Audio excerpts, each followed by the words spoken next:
Fala pessoal, tudo bem? Treinamento cardiorrespiratório para atletas de força, vale, não vale, é bom, não é bom, vai correndo, vai caminhando, faz HIIT, tem resultado, traz resultado, o que vocês acham? Então, mais um vídeo aqui para vocês, professor especialista Eduardo Cran, mestrando agora também, né? É um trabalho em conjunto que eu faço com a Physiwork. A Physiwork é uma plataforma fantástica de produção de cursos, né, na área da fisioterapia, da educação física, enfim, expandindo para a área da saúde de uma forma geral.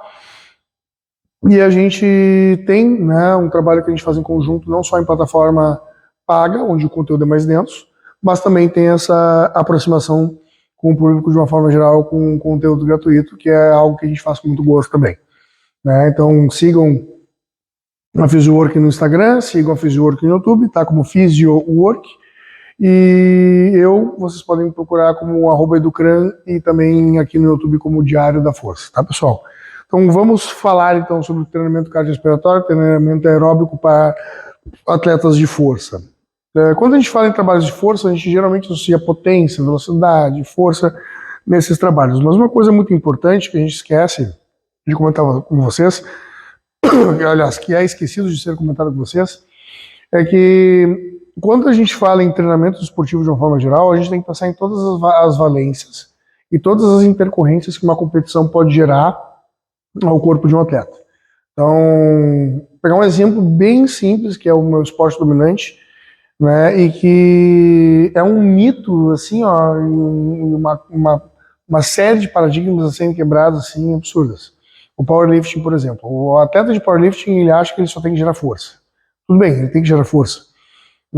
Mas esquece que além da força tem a potência, além da potência tem a velocidade, e competições de powerlifting elas são demoradas, né? Assim como o treino é demorado, assim como o LPO é demorado, assim como o atletismo é demorado, né? Mas aí esse pessoal eles já trabalham de certa forma a parte cardiorrespiratória de forma mais eficiente. Se a gente for falar em força mesmo, força, LPO e power,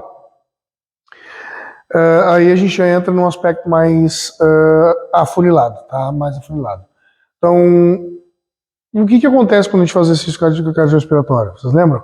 A gente melhora a capacidade máxima de oxigênio no nosso VO2 máximo, a gente tem uma capacidade de remoção de lactato mais eficiente, a gente tem organelas mitocondriais maiores, mais oxigenação, mioglobina, hemoglobina, com maior eficiência. A gente consegue ter um condicionamento cardiorrespiratório melhor, a nossa frequência cardíaca ela fica mais bradicárdica, a gente consegue elevar a níveis mais altos, a gente atinge os limiares anaeróbicos, tanto o primeiro quanto o segundo, a gente consegue retardar um pouco mais a entrada do segundo, que já é a falha em cima de lactacidemia e acidose metabólica. Enfim, o exercício cardiorrespiratório ele traz uma série de benefícios para nós, e esses benefícios eles não estão somente para o obeso ou para o atleta que tem um condicionamento cardiorrespiratório melhor e faz especificamente isso, mas também para atletas de força. Por quê? A gente vai falar em vias metabólicas de obtenção de energia, quando a gente fala em pessoal do LPO e nós do powerlifting, né, ou até da musculação em si, a gente fala em treinamento de altíssima intensidade e curta duração. Aí a gente está falando do sistema fosfogênio, até PCP, que é um sistema que não utiliza praticamente oxigênio. E quando a gente fala de musculação em geral, ou outros, o pessoal do bodybuilder, a gente fala em anaeróbio lático, aí com obtenção de oxigênio e com utilização de glicólise anaeróbia. E depois a gente tem o aeróbio glicolítico, que é o início do aeróbio com uma utilização de demanda maior de glicólise, e aí dependendo de um certo tempo de dinâmica e ciclicidade da manutenção daquele exercício aeróbico, a gente vai predominantemente entrando no aeróbio predominantemente oxidativo, né? Já com consumo de gordura. Quando a gente fala em LPO e no Power, a gente fala em grandes demandas de energia. Então, quando a gente faz as pedidas ou faz os treinos dessas duas modalidades, a gente está falando puramente em velocidade, potência e força. A questão é, se nós pensarmos de uma forma mais ampla, durante cada série e cada número específico de repetições, 1, 2 ou 3, a gente está utilizando esse predominante presta atenção, essa palavra ela é fundamental. A gente está utilizando predominantemente o sistema TPCP, tá? Sistema fosfogênio.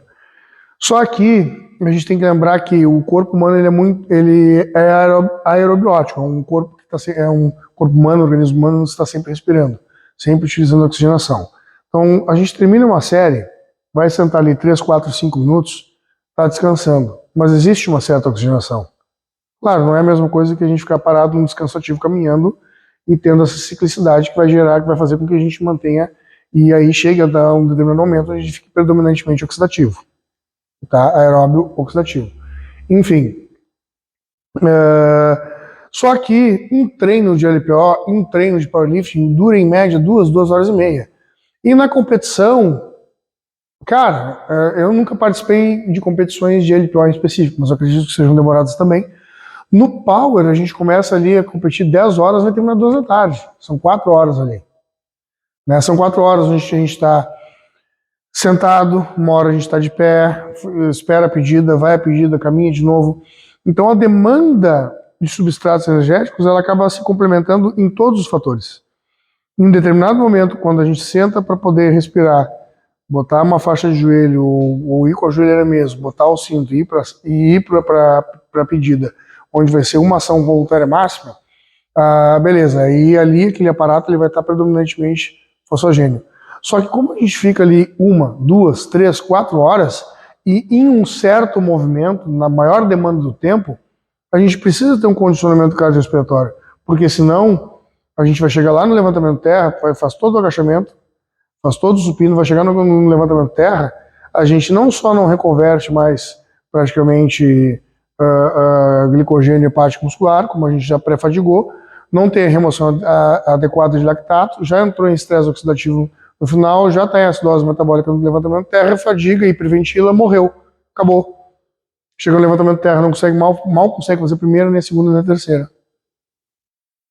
Por quê? Porque não somente não se alimentou direito, nem entra a competição, como também não está com um aparato cardiorrespiratório bom o suficiente para suportar uma demanda de tempo muito grande, o que também vai fazer com que a gente tenha que metabolizar gordura para segurar esse tempo todo ali, 3, 4 horas, né, tenso.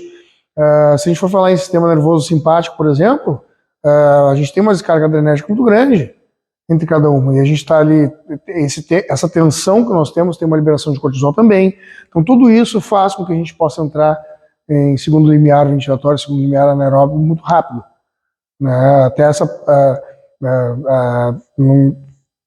só para a gente lembrar, a adrenalina ela inibe a ação da insulina, né? E entra o glucagon, entra os glúteos para poder fazer esse transporte de glicose no nosso organismo. Então a gente vai ter predominantemente várias situações onde a descarga adrenérgica é muito grande, pelo menos 9 vezes, porque são 9 pedidas. Mesma coisa o pessoal do LPO. Se a gente não tem um condicionamento cardiorrespiratório para ter uma remoção de lactato suficiente, para conseguir manter a frequência cardíaca mais baixa, para ter picos de pressão arterial, uma retomada de pressão arterial e ficar normotenso ou mais próximo disso da melhor forma possível, otimizar a utilização de ácidos graxos, gordura durante a competição, a gente não vai conseguir ter os melhores resultados possíveis. A gente vai chegar na parte final da competição com uma fadiga muito maior. E a recuperação também pós-competição ela vai ser muito mais afetada do que se a gente consegue ter, né, e desenvolver um exercício cardiorrespiratório para atletas de força. Não precisa necessariamente fazer um HIIT ou corridas intensas. Caminhadas moderadas já vão ajudar bastante, né? Eu vejo isso por experiência própria. Eu tenho uma demanda de atletas muito grande, né? E eu sempre peço para todos eles fazerem pelo menos 3 a 4 vezes, 30 minutinhos que seja por vez, exercícios cardiovasculares, para que se tenha, né, uma longevidade maior no esporte, para que se consiga obter, né, vantagem competitiva até o final da competição e não chegar na metade da competição, já fadigar, falhar e quebrar. A gente não quer isso para os nossos atletas, nem para as pessoas que a gente está treinando. A gente quer que essas pessoas tenham a melhor performance possível até o final, completar. E quando a gente não pensa nesse todo, a gente abre uma brecha, uma lacuna para que essas pessoas não consigam ter o melhor rendimento possível. E a gente sabe que o treinamento combinado, né, ele se faz fundamental também para outras demandas, né, não só como manutenção de peso corporal, saúde, enfim, né, a gente tem uma série de outros fatores atrelados a esse treinamento combinado. Então não deixem de passar exercícios cardiovasculares para os atletas de vocês. Trabalhar aí entre 65% e 75% frequência cardíaca máxima já é um trabalho bom, né? 3, 4 vezes na semana, né? A demanda que o atleta conseguir, pelo menos, né? Pode ser logo depois do treino de força, pode ser num outro turno, vai do tempo que o atleta de vocês ou a pessoa que vocês treinam tem condição, mas não deixem de otimizar o rendimento, a performance, inclusive a saúde e a longevidade do atleta ou da pessoa que vocês treinam, por conta dessa negligência de não passar um exercício cardiorrespiratório, porque a atleta de força não pode fazer cardiorrespiratório, a atleta de força só faz força, né? Sendo que não adianta a gente ter vias metabólicas de obtenção de energia que são fantásticas, porque o nosso corpo é fantástico, se na realidade a gente utiliza só uma via, a gente não otimiza outra para complementar aquilo que a gente tem de bom. Tranquilo, pessoal? Deixa um abraço, um beijo para vocês. Não deixem de passar exercícios cardiovasculares para as pessoas que vocês treinam, tentem complementar, né? Todos os sistemas de obtenção de energia são fundamentais, seja para alta performance ou seja só para manutenção de saúde que vocês vão treinar, né? E incluam aí no treino dos atletas de vocês, se vocês não fazem isso, ou até vocês aí que são atletas de força e não fazem, façam isso e daqui a um mês aí me mandem uma mensagem e me digam como é que está o rendimento de vocês no meio do treinamento de vocês. Beleza, pessoal? Sucesso, até mais.